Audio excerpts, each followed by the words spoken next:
S is for sedation.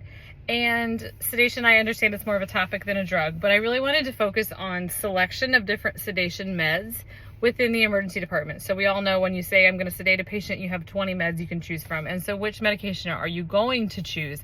And it really depends on what your goal of the sedation is. If we're just going to sedate a patient very quickly to pop a hip back in or sew up a face or whatever the case is, and you want your patient to continue to breathe on their own or to wake up very quickly, that's one thing. If you want to sedate a patient for continuous sedation for vent management, or knowing that you're going to intubate the patient and you have no intention of having them wake back up and go home in 20 minutes, then your goals of therapy are very different. And so you may choose different agents based on those two scenarios. So sedation for a patient that I'm going to intubate or the doctor's going to intubate and you're going to sedate long-term, you don't mind if there's respiratory depression. You may already have a pressor on board, so you don't mind if there's going to be a drop in blood pressure or a drop in heart rate. You don't mind if the respiratory drive is suppressed, and so GABA agonists are a perfect choice. A propofol drip or a Versed drip or IV push of either one of those medications would be completely fine, because you know that if the respiratory drive is suppressed, I have a ventilator right there to help support respiratory drive. Versus if I'm getting ready to sew a face or pop a hip back in or whatever the case is, I'd like the patient to keep breathing on their own. I may have a bag valve mask there to provide ventilations really short term, but in the end, I'd like the patient to wake up pretty quickly and then head home head home soon. And so across those two, you have GABA agonists, and then we've talked before about ketamine as an NMDA antagonist, which does not suppress the respiratory drive. The other option are things like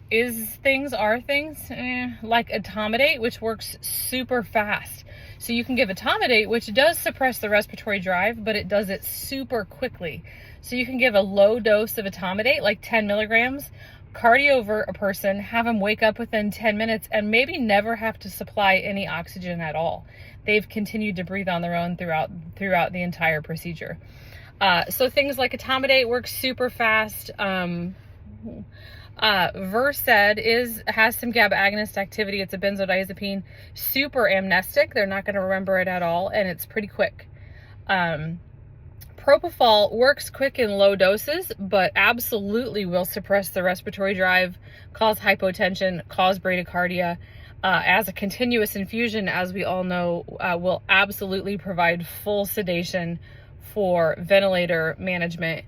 Ketamine does not suppress the respiratory drive, covers pain, will not cause bradycardia, will not cause hypotension, and so is a great choice oftentimes for conscious sedation. The patient will continue to breathe on their own.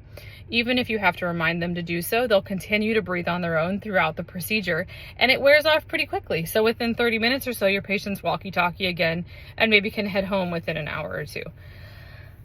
So again, your choice of sedation oftentimes depends on what your goals of therapy are. And so knowing the receptor that it hits as well as the duration of action is really important for sedation. So there was just some thoughts. I hope that helps. S is for sedation.